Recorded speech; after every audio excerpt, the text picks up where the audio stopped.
très très belle chanson, évidemment. Qui veut de la guerre? Personne. Qui veut de la paix? Tout le monde. En attendant, il se passe quand même beaucoup de choses sur le front. Bonjour Éric Delessé.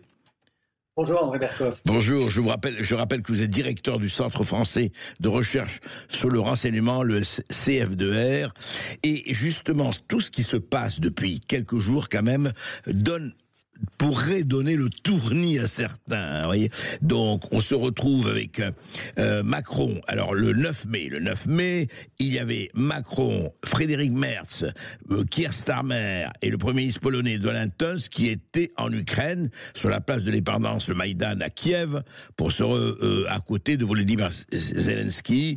Donc, voilà, pour dire leur alliance, leur solidarité avec l'Ukraine et exiger du Kremlin un cessez-le-feu inconditionnel de 30 jours à compter d'aujourd'hui, lundi 12 mai.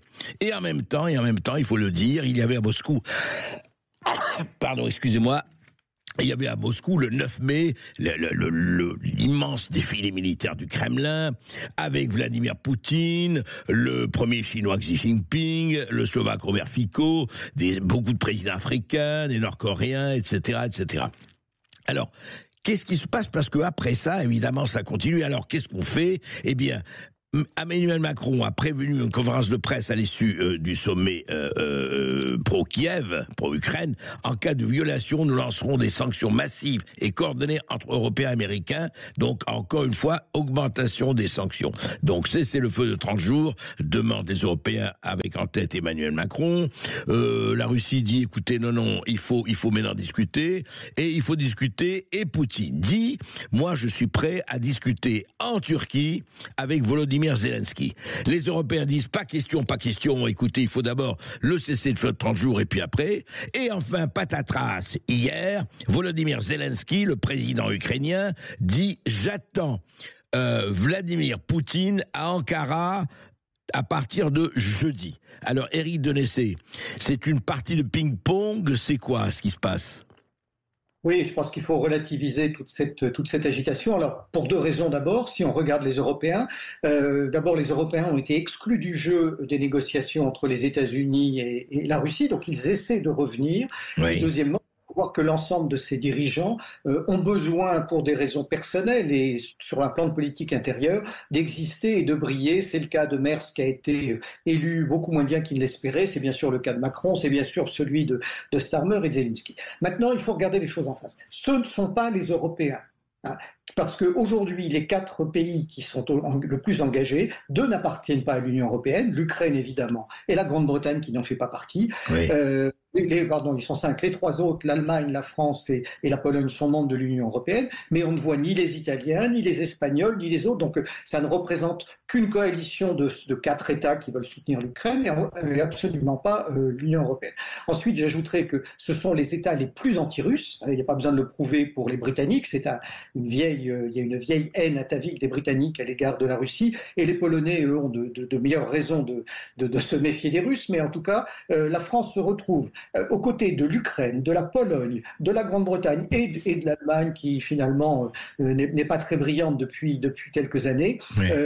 Une situation finalement où nous sommes associés aux pires anti-russes de l'Europe, ce qui ne correspond ni à nos intérêts ni à nos valeurs.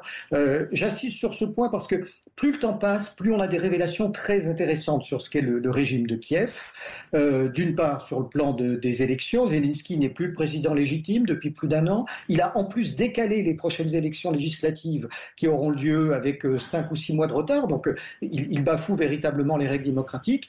Et puis, alors que nous tous, nous critiquons l'extrême droite qui était dans les rues à Paris ce week-end, l'AfD qui vient d'être mis, entre guillemets, hors la loi en Allemagne, et nous continuons obstinément à fermer les yeux sur l'extrême droite ukrainienne qui finalement occupe le pouvoir à Kiev, que nous essayons de légitimer et de penser normalement, alors qu'il y a de plus en plus d'informations, y compris sur le rôle de cette extrême droite, mais également sur le début de la guerre et l'offensive du 16 février 2022 contre les populations du Donbass. Donc, réellement, on marche sur la tête. Je terminerai sur un point. Tous ceux qui plaident aujourd'hui pour des négociations sont ceux qui les ont refusées en avril 2022. Il faut rappeler qu'après semaines de guerre, Moscou avait fait des vraies propositions de paix. Les deux délégations russes et ukrainiennes s'étaient entretenues à Istanbul. Exact. Ça a été confirmé par les Turcs, ça a été confirmé par Naftali Bennett, l'ancien Premier ministre. On a balayé tout ça d'un revers de main, les Anglais et les Américains étant les principaux responsables.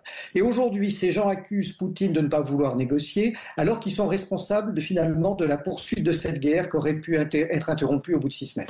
Donc on est vraiment, excusez-moi d'être un peu trivial, mais dans du foutage de gueule intégral. Alors justement, ce qui est intéressant quand même, et les voies de l'histoire sont impénétrables, notamment, c'est que en principe, jeudi prochain, c'est-à-dire dans 3 jours, dans la même Ankara, en Turquie, où s'est passé le rendez-vous manqué, et on rappelle, Éric Denessé, vous avez raison de rappeler ce rendez-vous de mars 2022, hein, c'était 1 mois après l'invasion de l'Ukraine, que effectivement a été proposé et par les Russes et les autres, ils se sont rencontrés, mais un certain Boris Johnson, aussi un peu cornequé par Joe Biden, a dit attention, non, pas question que vous négociez, on vous donnera les armes, on vous donnera l'argent, etc. Et vous continuez à vous battre, et on a vu où on en est 2 ans après, et plus d'1 million de morts et de blessés de part et d'autre. Est-ce que, alors c'est une ironie de l'histoire que là, en principe, on verra si ça se passe, Poutine et Zelensky se retrouveraient dans la même Turquie, patronnés par Erdogan, enfin avec des bénédictions d'Erdogan, jeudi prochain.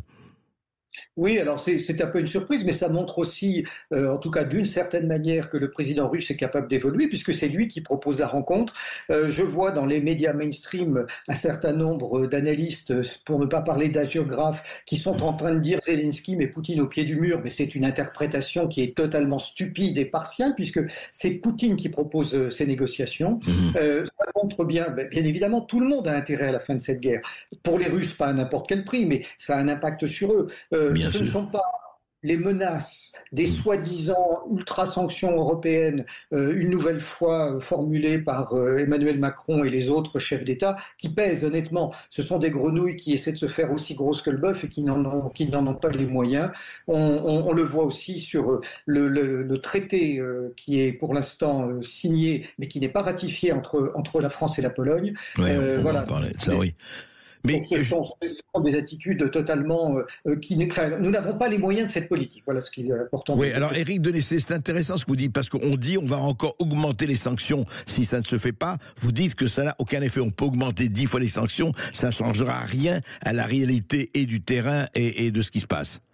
Alors sur le terrain, en aucun cas, on voit bien que les Russes continuent à progresser. Ils solidifient beaucoup plus leur position finalement qu'ils n'avancent, qu'ils ne cherchent à conquérir de nouvelles terres. Il faut rappeler encore une fois que fin mars 2022, Vladimir Poutine était prêt à reconnaître une forme d'autonomie des 4 oblasts qu'il avait rattachés à la Russie. Donc c'était sur la table. La Crimée n'a jamais été sur la table. Et d'ailleurs, les Américains l'ont bien confirmé. La Crimée, pour eux, appartient à la Russie et c'est une réalité historique qu'il est difficile de contredire. Maintenant, les sanctions, honnêtement, on voit très bien depuis 3 ans que la Russie se passe très bien des sanctions. Son économie est revenue au 4e niveau international. Elle a dépassé les économies européennes. Ça ne veut pas dire que tout est rose dans la vie russe. Il y a une inflation importante. Mais honnêtement, les pressions que l'on peut mettre sur Moscou, c'est de la poudre aux yeux. Et dites-moi, quel est à votre avis alors là-dedans dans le rôle de Trump? Parce qu'on voit très très bien à un moment donné Trump paraissait dire bon écoutez, on va régler le problème, et justement est-ce qu'il va rencontrer, on verra bien, dans 2 ou 3 semaines Poutine, c'était prévu en Arabie Saoudite, mais surtout les Européens disent qu'ils ont lancé un appel je ne dirais pas un ultimatum, mais un avertissement à Poutine avec l'assentiment de Trump. En tout cas, ils ont dit que Trump partageait cela, et on a vu Trump dire à Zelensky non, il faut absolument que vous parliez à Poutine. Quel est au fond aujourd'hui, et c'est vrai qu'il peut changer Trump, il sait pas, mais à votre avis l'attitude de Trump et des États-Unis aujourd'hui?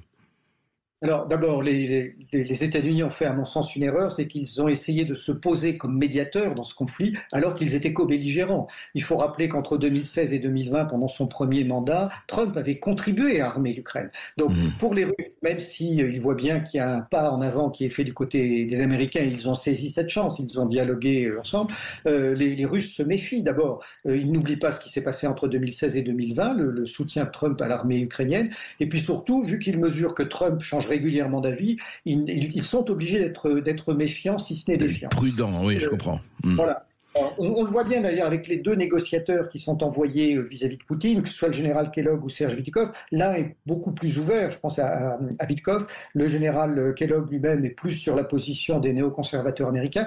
Celui qui joue un rôle important, c'est J.D. Vance, qui lui est très très anti-ukrainien et veut que les choses avancent. Donc pour l'instant, on voit bien que les Américains, et Trump en particulier, pensaient obtenir un résultat plus rapide. Il ne l'a pas, donc il est pour l'instant un peu encore dans l'expectative. Est-ce qu'il laisse totalement tomber?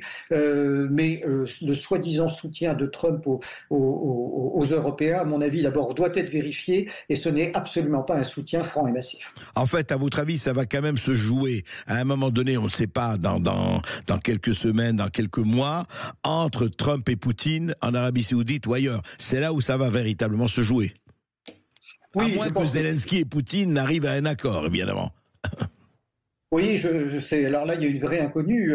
C'est un très grand pas en avant que Poutine accepte de dialoguer avec Zelensky, qui n'est ni le président légitime, qui est la co-responsabilité de ce conflit. Bon, là, ça veut dire qu'il y a une évolution majeure du côté russe, mais je pense que c'est vraiment un jeu à trois. C'est-à-dire qu'à un moment donné, il va falloir qu'autour de la table, il y ait les Russes, les Américains et Zelensky.